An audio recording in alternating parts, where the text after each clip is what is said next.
인더스 문명은 발전된 도시국가 문명으로 기원전 4000년에서 2000년 사이 현재 파키스탄 지역인 인도 북서부 지역에서 번성했습니다.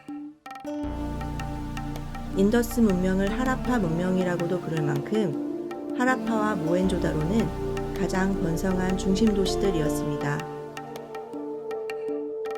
정비된 도로와 공중화장실 및 대규모 목욕탕까지 갖추었던 인더스 문명은 문자까지 사용한 상당한 수준의 고도화된 문명으로 밝혀져 있습니다. 이 도시들에서 발견된 남근 모양의 석상들과 남근을 세우고 요가 자세를 한 짐승들로 둘러싸인 형상들은 힌두교 시바신의 원형일 것으로 해석됩니다.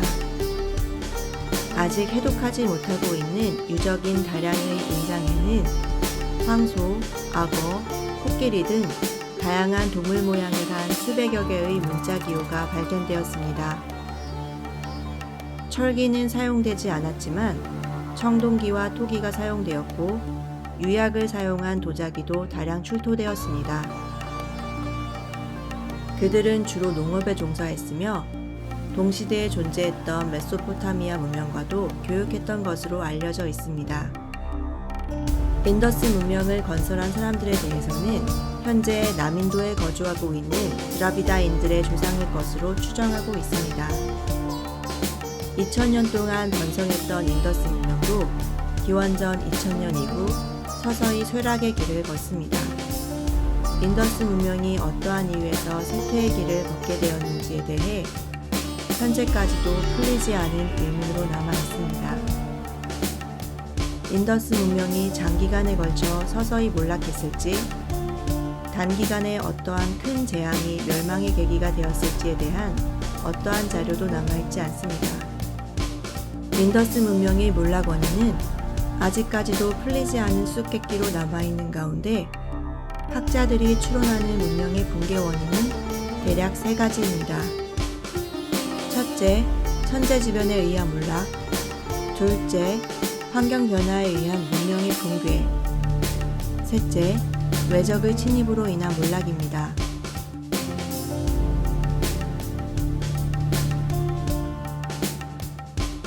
인더스 문명이 정점을 지나 서서히 쇠퇴해가던 기원전 1500년경, 철기 문화를 보유한 아리아인들이 인도 북서부 경계를 넘습니다. 아리아인들은 말과 수레를 인도에 들여왔으며 활과 도끼를 사용하는 등 선주민들보다 월등히 앞선 기술과 문화를 보유하고 있었습니다. 초기 유목민이었던 아리아인들은 농업을 통한 정착으로 새로운 환경에 적응해 갔습니다. 키가 크고 하얀 피부를 가진 아리아인들은 작고 검은 피부를 가진 원주민들에 비해 우월함을 드러내며 곧 대륙의 지배계층이 됩니다.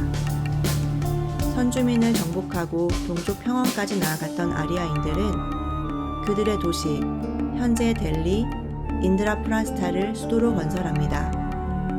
아리안 사회는 인도의 중부지방인 겐지스강 유역까지 생활 반경을 넓히며 초기 국가 형태로 발전, 도시국가의 형태를 갖추기 시작합니다. 아리아인의 이주 후 수백 년 동안 부족사회의 소도시 국가 형태로 이어져 온 인도 사회는 서서히 국가 형태로의 변화가 일어납니다. 기원전 7세기 이후 상당한 세력을 가진 국가들이 나타나며 부족연맹과 전제왕권의 중간적 성격을 가진 국가 형태를 지니게 됩니다. 당시 아요디아를 수도로 번성한 코슬라를 비롯한 주요 국가들은 주로 겐지스강의 동부 지역에 위치하고 있었습니다. 도시국가들의 출현은 결국 전쟁을 통한 정복으로 이어졌으며 약육강식의 쟁탈전은 기원전 4세기까지 이어집니다. 이러한 정복전쟁 중에서 가장 두각을 나타낸 마가다 왕국은 오만여 부락을 지배하며 북인도의 정치적 중심이 됩니다. 마가다의 위대한 왕 빈비사라는 부족장들을 누르고 강력한 왕권을 구축해 나가며 주변 소국들을 차례로 합병해 나갑니다. 대제국 건설의 기반을 마련한 그는 결국 카시, 코살라, 비데아 등을 차례로 정복하며 명실공히 인도아 대륙의 최강자로 부상하게 됩니다. 빈비사라는 이 시기 갓 태동한 불교를 신봉하고 불법을 보호하는 역할을 하며 불교가 인도에서 자리 잡을 수 있는 기반을 마련합니다. 강력한 철기 문화와 선진 기술을 앞세운 아리아인에게 속절없이 무너졌던 선주민인 드라비다인들은 인도 남부와 동북부 산악 지역으로 밀려나게 됩니다. 베다 시대의 두 민족 간 충돌은 사회 문화의 혼합과 조화를 거쳐 다양성 속의 통일성으로 규정되는 독특한 인도 문화를 만들어냅니다. 가부장제와 카스트제도 성립 등 아직까지 인도에 남아있는 사회 문화적 관습들이 이 시대에 정립되었습니다. 또한 이 시대에는 역사, 종교적으로 매우 중요할 뿐 아니라 인도 역사의 가장 큰 유산이라고 하는 베다 문헌들이 형성되었습니다. 베다는 초기 힌두교의 방대한 문헌을 가리키는 의미로 사용되지만 엄밀히 말해 4대 베다와 우파니샤드를 포함한 부속 문헌으로 구성됩니다. 4대 베다에는 리그베다, 사마베다, 아타르바베다, 야주르베다가 있고 부속 문헌으로는 아란야카스, 브라흐마나 그리고 가장 중요시되는 우파니샤드가 있습니다. 아리안이 이주 후 시작된 베다 시대는 사회 문화적 기초를 마련하고 국가의 기틀을 닦기 시작한 매우 중요한 시대로 기록되고 있습니다.